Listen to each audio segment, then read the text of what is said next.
गरुड़ पुराण दूसरा अध्याय।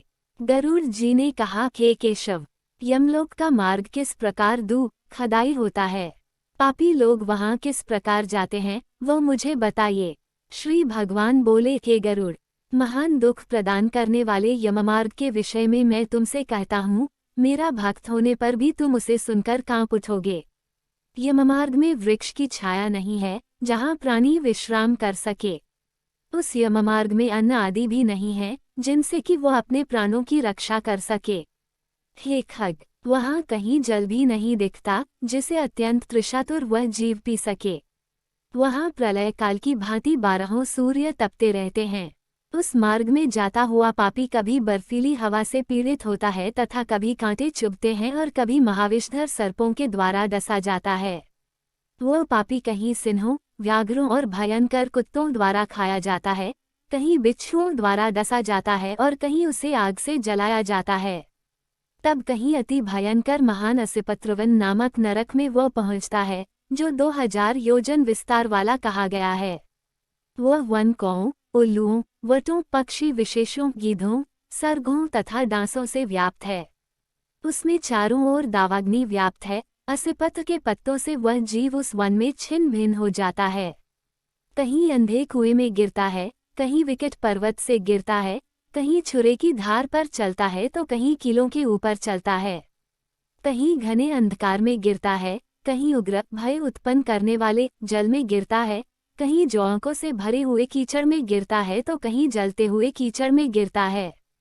कहीं तपी हुई बालुका से व्याप्त और कहीं धधकते हुए ताम्र में मार्ग, कहीं अंगार की राशि और कहीं अत्यधिक धुएं से भरे हुए मार्ग पर उसे चलना पड़ता है। कहीं अंगार की वृष्टि होती है, कहीं बिजली गिरने के साथ शिलावृष्टि होती है, कहीं रक्त की, कहीं शस्त्र की और कहीं गर्म जल की वृष्टि होती है। कहीं खारे कीचड़ की वृष्टि होती है। मार्ग में कहीं गहरी खाई है, कहीं पर्वत शिखरों की चढ़ाई है और कहीं कंदराओं में प्रवेश करना पड़ता है। वहाँ मार्ग में कहीं घना अंधकार है तो कहीं ख से चढ़ी जाने योग्य शिलाएं हैं, कहीं मवाद, रक्त तथा विष्ठा से भरे हुए तालाब हैं। यम मार्ग के बीचों बीच अत्यंत उग्र और घोर वैतरणी नदी बहती है। वह देखने पर दुखदायिनी हो तो क्या आश्चर्य, उसकी वार्ता ही भय पैदा करने वाली है। वह 100 योजन चौड़ी है, उसमें पुए, पीप, मवाद और शोणित रक्त बहते रहते हैं। हड्डियों के समूह से तट बने हैं, अर्थात उसके तट पर हड्डियों का ढेर लगा रहता है। मांस और रक्त के कीचड़ वाली वह नदी ख से पार की जाने वाली है। अथाह गहरी और पापियों द्वारा खपूर्वक पार की जाने वाली यह नदी केशरूपी सेवार से भरी होने के कारण दुर्गम है। वह विशालकाय ग्राहों, घड़ियालों से व्याप्त है और सैकड़ों प्रकार के घोर पक्षियों से आवृत है। हे गरुड़, आए हुए पापी को देखकर वह नदी ज्वाला और धूम से भरकर कड़ाह में रखे घृत की भांति खौलने लगती है। वह नदी सुई के समान मुख वाले भयानक कीड़ों से चारों ओर व्याप्त है। वज्र के समान चोंच वाले बड़े बड़े गीध एवं कौओं से घिरी हुई है। वह नदी शिशुमार, मगर, जोंक, मछली, कछुए तथा अन्य मांसभक्षी जलचर जीवों से भरी पड़ी है। उसके प्रवाह में गिरे हुए बहुत से पापी रोते चिल्लाते हैं और हे भाई, हा पुत्र, हा तात, इस प्रकार कहते हुए बार बार विलाप करते हैं। भूख और प्यास से व्याकुल होकर पापी जीव रक्त का पान करते हैं। वह नदी झागपूर्ण रक्त के प्रवाह से व्याप्त, महाघोर, अत्यंत गर्जना करने वाली, देखने में दुख पैदा करने वाली तथा भयावह है। उसके दर्शन मात्र से पापी चेतना शून्य हो जाते हैं। बहुत से बिच्छू तथा काले सर्पों से व्याप्त उस नदी के बीच में गिरे हुए पापियों की रक्षा करने वाला कोई नहीं है। उसके सैकड़ों, हजारों भंवरों में पड़कर पापी पाताल में चले जाते हैं। क्षण भर पाताल में रहते हैं और एक क्षण में ही ऊपर चले आते हैं। हे खग, वह नदी पापियों के गिरने के लिए ही बनाई गई है। उसका पार नहीं दिखता। वह अत्यंत दुखपूर्वक तरने योग्य तथा बहुत दुख देने वाली है। इस प्रकार बहुत प्रकार के क्लेशों से व्याप्त अत्यंत दुखप्रद यममार्ग में रोते चिल्लाते हुए दुखी पापी जाते हैं। कुछ पापी पाश से बंधे होते हैं और कुछ अंकुश में फंसाकर खींचे जाते हैं और कुछ शस्त्र के अग्रभाग से पीठ में छेदते हुए ले जाए जाते हैं। कुछ नाक के अग्र भाग में लगे हुए पाश से और कुछ कान में लगे हुए पाश से खींचे जाते हैं। कुछ काल पाश से खींचे जाते हैं और कुछ कौ से खींचे जाते हैं। वे पापी गर्दन, हाथ तथा पैर में जंजीर से बंधे हुए तथा अपनी पीठ पर लोहे के भार को ढोते हुए मार्ग पर चलते हैं। अत्यंत घोर यमदूतों के द्वारा मुद्गरों से पीटे जाते हुए वे मुख से रक्त वमन करते हुए तथा वमन किए हुए रक्त को पुनः पीते हुए जाते हैं। उस समय अपने दुष्कर्मों को सोचते हुए प्राणी अत्यंत ग्लानि का अनुभव करते हैं और अतीव दुखित होकर यमलोक को जाते हैं। इस प्रकार यममार्ग में जाता हुआ वह मंदबुद्धि प्राणी हा पुत्र, हा पौत्र, इस प्रकार पुत्र और पौत्रों को पुकारते हुए हाय हाय इस प्रकार विलाप करते हुए पश्चाताप की ज्वाला से जलता रहता है। वह विचार करता है कि महान पुण्य के संबंध से मनुष्य जन्म प्राप्त होता है, उसे प्राप्त कर भी मैंने धर्माचरण नहीं किया, यह मैंने क्या किया। मैंने दान दिया नहीं, अग्नि में हवन किया नहीं, तपस्या की नहीं, देवताओं की भी पूजा की नहीं, विधि विधान से तीर्थ सेवा की नहीं, अतः हे जीव, जो तुमने किया है उसी का फल भोगो। हे देही, तुमने ब्राह्मणों की पूजा की नहीं, देव नदी गंगा का सहारा लिया नहीं, सत्पुरुषों की सेवा की नहीं, कभी भी दूसरे का उपकार किया नहीं, इसलिए हे जीव, जो तुमने किया है अब उसी का फल भोगो। मनुष्यों और पशु पक्षियों के लिए जलहीन प्रदेश में जलाशय का निर्माण किया नहीं। गौओं और ब्राह्मणों की आजीविका के लिए थोड़ा भी प्रयास किया नहीं, इसलिए हे देही, तुमने जो किया है उसी से अपना निर्वाह करो। तुमने नित्य दान किया नहीं, गौओं के दैनिक भरण पोषण की व्यवस्था की नहीं, वेदों और शास्त्रों के वचनों को प्रमाण माना नहीं, पुराणों को सुना नहीं, विद्वानों की पूजा की नहीं, इसलिए हे देही, जो तुमने किया है उन्हीं दुष्कर्मों के फल को अब भोगो। नारी जीव भी पश्चाताप करते हुए कहता है मैंने पति की हितकर आज्ञा का पालन किया नहीं, पातिव्रत्य धर्म का कभी पालन किया नहीं और गुरुजनों को गौरवोचित सम्मान कभी दिया नहीं, इसलिए हे देहीन, जो तुमने किया उसी का अब फल भोगो। धर्म की बुद्धि से एकमात्र पति की सेवा की नहीं और पति की मृत्यु हो जाने पर वहन प्रवेश करके उनका अनुगमन किया नहीं, वैधव्य प्राप्त करके त्यागमय जीवन व्यतीत किया नहीं, इसलिए हे देहीन, जैसा किया उसका फल अब भोगो। मास पर्यंत किए जाने वाले उपवासों से तथा चांद्रायन व्रतों आदि सुविस्तीर्ण नियमों के पालन से शरीर को सुखाया नहीं। पूर्वजन्म में किए हुए दुष्कर्मों से बहुत प्रकार के दुखों को प्राप्त करने के लिए नारी शरीर प्राप्त किया था। इस तरह बहुत प्रकार से विलाप करके पूर्व देह का स्मरण करते हुए मेरा मानव जन्म शरीर कहाँ चला गया, इस प्रकार चिल्लाता हुआ वह यम मार्ग में चलता है। हे तार्क्ष, इस प्रकार 17 दिन तक अकेले वायु वेग से चलते हुए 18वें दिन वह प्रेत सौम्यपुर में जाता है। उस रमणीय श्रेष्ठ सौम्यपुर में प्रेतों का महान गण रहता है। वहाँ पुष्पभद्रा नदी और अत्यंत प्रिय दिखने वाला वटवृक्ष है। उस पुर में यमदूतों के द्वारा उसे विश्राम कराया जाता है। वहाँ दुखी होकर वह स्त्री पुत्रों के द्वारा प्राप्त सुखों का स्मरण करता है। वह अपने धन, भृत्य और पौत्र आदि के विषय में जब सोचने लगता है तो वहाँ रहने वाले यम के किंकर उससे इस प्रकार कहते हैं, धन कहाँ है, पुत्र कहाँ है, पत्नी कहाँ है, मित्र कहाँ है, बंधु बांधव कहाँ है। हे मूढ़, जीव अपने कर्मोपार्जित फल को ही भोगता है, इसलिए सुदीर्घ काल तक इस यम मार्ग पर चलो। हे परलोक के राही, तू ये जानता है कि राहगीरों का बल और संबल पाथेय यही होता है, जिसके लिए तूने प्रयास तो किया नहीं। तू ये भी नहीं जानता था कि तुम्हें निश्चित ही उस मार्ग पर चलना है और उस रास्ते पर कोई भी लेन देन हो नहीं सकता। यह मार्ग के बालकों को भी विदित रहता है।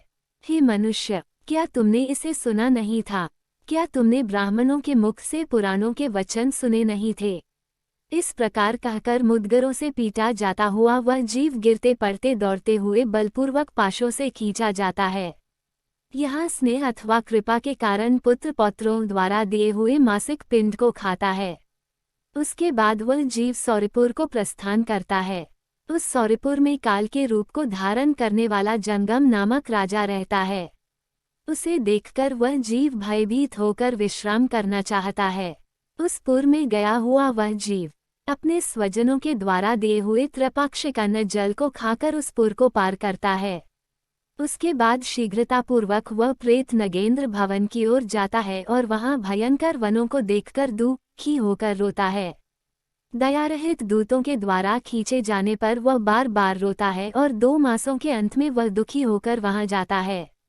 बांधवों द्वारा दिए गए पिंड, जल, वस्त्र का उपभोग करके यमकिंकरों के द्वारा पाश से बार बार खींचकर पुनः आगे ले जाया जाता है। तीसरे मास में वह गंधर्वंगा को प्राप्त होता है और वहां त्रैमासिक पिंड खाकर आगे चलता है। चौथे मास में वह शैलागमपुर में पहुंचता है और वहां प्रेत के ऊपर बहुत अधिक पत्थरों की वर्षा होती है। वहां चौथे मासिक पिंड को खाकर वह कुछ सुखी होता है। उसके बाद 5वें महीने में वह प्रेत क्रौंचपुर पहुंचता है। क्रौंचपुर में स्थित वह प्रेत वहां बांधवों द्वारा हाथ से दिए गए 5वें मासिक पिंड को खाकर आगे क्रूरपुर की ओर चलता है।